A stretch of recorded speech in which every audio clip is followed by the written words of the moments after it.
Today, we're diving into the secret sauce of lasting change using a simple yet powerful concept. It's called the habit loop. Are you ready to transform your intentions into lasting habits? We're going to talk about 3 steps: cue, routine, and reward, and how you can use those 3 steps to create a framework that not only helps you initiate change, but sustain that change over time. Stick with us.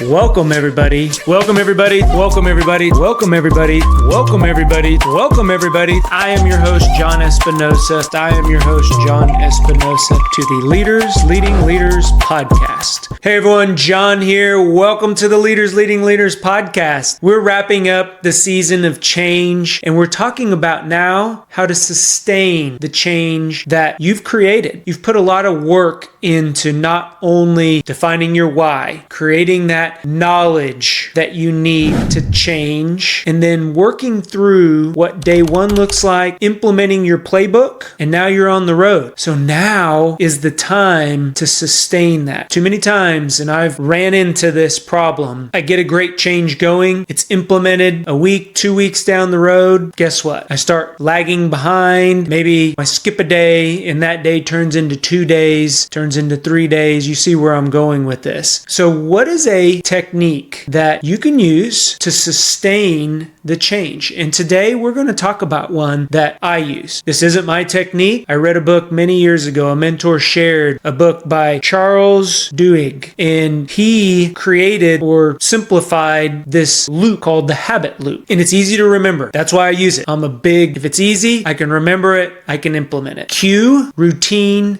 reward. So imagine that as a circle. So the cue being whatever triggers the behavior, the routine is the behavior itself, and then reward, intrinsic, extrinsic. We're going to talk about this, and it's just one big loop. Just keeps on going around. So when you hear me talk about 1, figure out what day 1 looks like. What's your cue? What's the trigger, right? Then implement. So that's the behavior. And now don't miss 2 days in a row. Very similar to the habit loop. How are you going to reward yourself for that behavior to sustain it, to get you back into the trigger that cues the behavior, accomplishing the behavior itself, and then back into your reward status, and you keep going. It sounds really simple, right? It is. Don't overcomplicate change. Remember those small wins. Celebrate those small wins. Put any change that you've either in the middle of it or you're getting ready to implement your playbook, take it through this simple 3-step habit loop, and I promise you it's going to help you sustain the change over time. It's helped me on numerous occasions. Whether it's a large change or a small change, you can create a habit loop. Any single change that you have or are going through, I promise you, and you can even do this proactive, where you know you're getting ready to implement a change.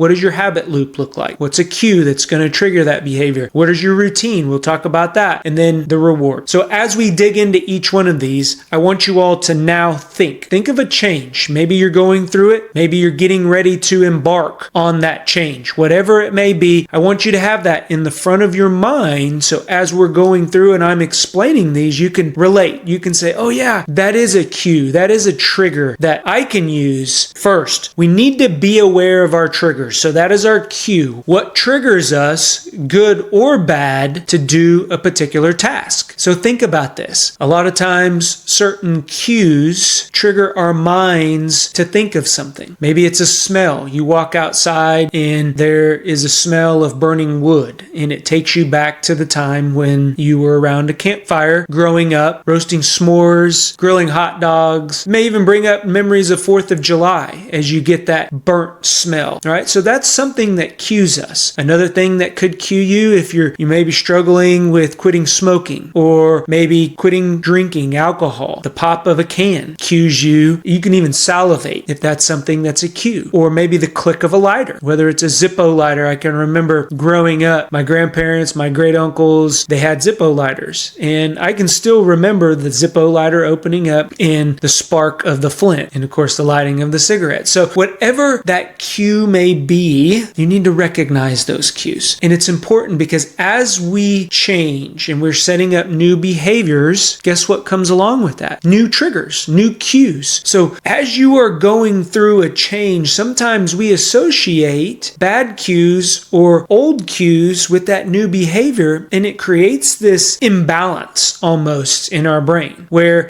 if we are trying to maybe stop drinking and we have our refrigerator full when I was going through, dry January and I had given up alcohol for Lent, anything that a can resembled. So I got to drinking Liquid Death. And if anyone doesn't know what Liquid Death is, it's a water flavored. You can get it flavored or you can just get it sparkling. But for me, just having a can, opening that can and having it in my hand was a cue that also went back to my craft beer days. So I loved IPAs, drinking IPAs. That piece, it was having a can, enjoying a beverage. So I would get myself, these Liquid Deaths would come in a can, same cue, right? But it was a cue for the good. I would go into the fridge and grab a can of Liquid Death. So you see where I'm going here with these cues, because there's a fine line. And many of us who have established a behavior and you've done it for 5-10 years. Maybe it's when you come home, you automatically turn on the TV and you kind of sit down. That's a cue to get in your routine, triggers your behavior of just kind of vegging out, watching TV. So if you want to change that, instead of sitting on the couch, you want to go outside and work out for 30 minutes, or you have something that you need to get done. Maybe it's in your business, right? At the end of the day or in the morning after lunch. Maybe you have a business and in the morning you want to start a new routine or a new cue. So instead of going into the office, firing up your computer and checking your email, you want to start a cue of walking around, communicating with people, seeing how they're going, seeing how things are going around the office. You have to create another cue, a new cue to trigger yourself from not sitting on the couch. So instead, your cue could be having your workout clothes ready. You go in, you change, you put on your workout clothes, and now you're performing the behavior, the routine of working out instead of vegging out on the couch. Same thing when you go into the office. Don't turn on your computer. Instead, check in, make sure everybody knows you're there, then start your rounds where you're going around, seeing how everybody's morning's going, just checking in with everybody. So it's the cue, the trigger that sets up the behavior that we want to perform. And don't make this any more complicated than it has to be. You've done all the hard work. You have created the plan. You've changed your mindset. Now you're in the routine of the behavior. All it takes though is that small cue to maybe revert back to your old habits. So the cue is very important. That trigger is so important when it comes to changing the routine that we want to create. That old adage, the old saying, if we continue to do the same things that we've always done, how can we expect a different result? We can't. If we continue to use the same triggers and hope that we're going to get up off that couch when we get home and go work out, I don't know about you, but when you've had a hard day, the last thing that you want to do is to go work out. And especially if you're sitting on a couch watching TV. It's a little different story when you get on your running shoes and you get on your workout clothes and you get out there and get it done. So figure out what your cues are, good or bad, and adjust them as needed. Now, let's talk about setting your behavior. So setting your behavior so it becomes a part of your identity. Let me tell you where I'm going with this. One of the things that has helped me over the years, and you've heard me say this before, is to tell other people about the change that I'm going through. So I'm learning Spanish. I have told at least a dozen people that I'm in the process of learning Spanish. So I've set up my cue, my reminder on my telephone, the app that I'm using. It reminds me, it lets me know it actually is a game. So there's a lot of competition. I'm very competitive and you get trophies and things like that. So it helps me in that routine. That's the reward piece. We'll talk about that later. But as I get into learning Spanish, I've told a lot of people about my routine. And so that is now my identity. My identity is I'm learning Spanish again, so that way I may speak it in a conversational manner with others when I am around that particular group, that particular set of individuals, or when I go on vacation, it never hurts to speak a second language. So that routine, creating my identity, telling others around me, that's what I am going to learn, that's what I'm going to accomplish, it just sets that now. as my identity. Setting a behavior can also look like a time of day. So I know for myself, I can't get up in the morning and work out. So I do that after work. I come home and instead of vegging out on the couch or doing things around the house, I create a routine, time of day, after work, I'm going to work out. So that is my cue. You can put it in a calendar. If you're able to work out in the morning, then that may be your time of day. But you know where your energy level is best. So it's pertinent that time of day corresponds or at least aligns with when you are going to do that task. When I'm recording podcasts, I don't do it in the beginning of the day. I do it in the evening. Why? Because that's when my energy level's up. That's when everybody kind of calms down. I don't have a lot of things racing through my head. I can sit here and I can record a podcast relatively easy without having too many distractions going around. So time of day is important to setting your routine. It may be a place. A lot of times when you're getting into a new routine, what does it take when you go and you're trying to work out? If you go to a gym, that place triggers the behavior to happen. Or maybe it's an office. So many of us came and worked from home after the pandemic, and guess what? We worked from our kitchen tables or we worked from our living room. You can't sustain that model for very long because in the living room, guess what you also do? You also watch TV. You also interact with your family. When you're at the kitchen table, guess where you also do? So the place is important. Create yourself a little corner, a little place. It doesn't have to be a big office. We don't all have big homes and extra rooms around the house where we can create an office, but it needs to be a dedicated space. Who here has a piece of workout equipment in their bedroom, right? What does it turn into? A clothes hanger. Why? Because your bedroom, you associate that place with going to bed, relaxation. Last thing you want to do is wake up and get on your treadmill in your bedroom and work out. So you see where I'm going. So set that place. For me, music. Music, I love. There's nothing like going to see live music, but I listen to all genres of music, all different varieties of music. I grew up listening to country. I grew up listening to rap. I grew up listening to hard rock. All those trigger different things, routines, and behaviors. When I'm working out, I'm a big fan of Octane. I don't know how many of you have Sirius radio, but it's a station on there. It just gets me in the mood to work out. It's new hard rock, but that sets my mood to accomplish that behavior. So you kind of see where I'm going here with time, place, music. We can talk about the support system when you get around. A lot of times, working out together, if you have a group that you work out or running group, I mentioned when I was training for the marathon, there was a group of us. Every Saturday morning, it was a running club, and it was a great support system. Whenever you got to a certain mile and you didn't want to go any further, guess what? There was always somebody behind you, encouraging you, telling you that you can do it. So the support system also is a big part of your routine to set that behavior and create that new identity. And last but not least, tracking your progress can be very important, especially if you are extrinsically motivated, even intrinsically motivated. This goes into the reward, but if it's a weight loss challenge, you're tracking your weight. How is your weight going? Is it increasing? Is it decreasing? That'll give you a lot of feedback. Business. If you created a new business, how's your income? How are your sales? How's your marketing going, right? All of those things are going to tell you something about your business and how it's going and what you need to adjust. So tracking your progress, it can be a good thing. It can be very stressful as well. Imagine if you're into change, 3 weeks go by, you see a decrease in sales. What's happening? So you immediately start going back in and you start looking at your routine. What are we doing? What has changed? Maybe it's just the time of the year. Maybe it's just you've saturated your market. Now you need to go out and do some external marketing. Your warm market's good, so now you got to get out into your cold market and start getting out there. Whatever that may be, look for other marketing opportunities. But tracking your progress, you're not even going to know where to go if you don't track your progress. And it really starts to set that behavior as part of your identity. So track your progress. All of that's in step 2. Step 1, find a trigger, good or bad. Set the routine so it's part of your identity. And last but not least, reward yourself. So that's the third part of the loop that feeds right back into the trigger. So this is a loop that never stops. It just continues and goes. You trigger the behavior, you perform the behavior, and then you reward yourself. And now you're back into that loop again. So rewards, let's talk about this. We've discussed some of those, whether they're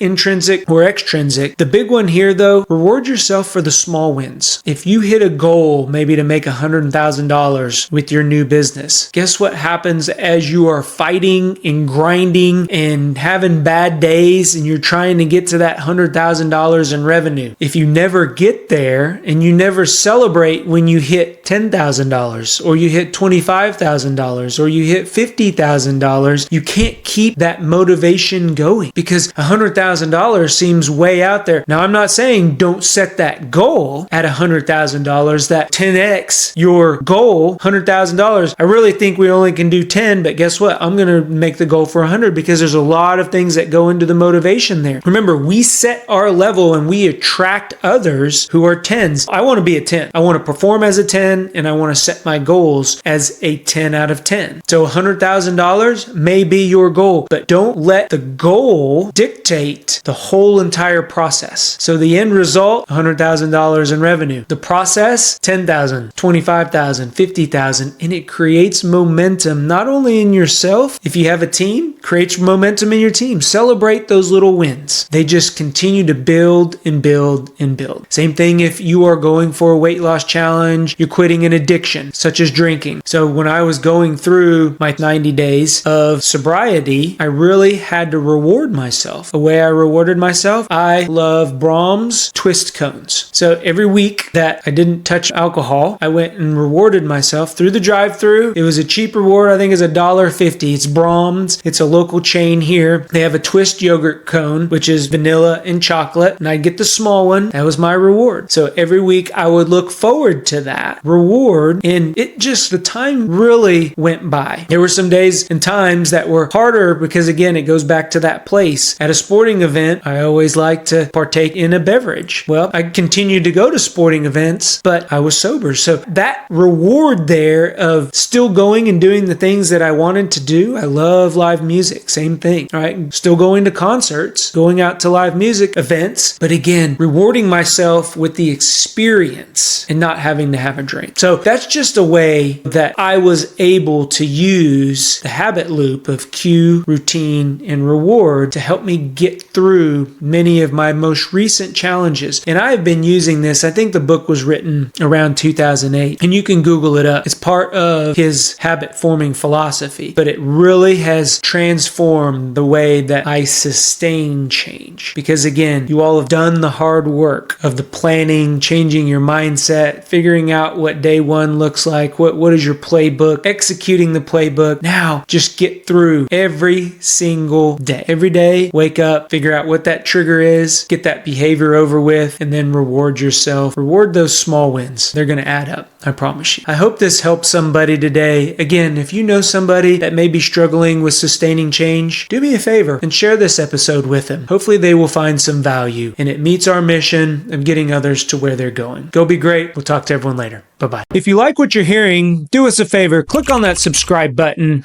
Give us a thumbs up or leave a comment. That lets us know that what we are putting out benefits you. If you want additional information or resources or learn how to work with me, head on over to thejohnespinosa.com, because when we become better versions of ourselves, it helps us get others to where they're going. Go be great. Talk to everyone later.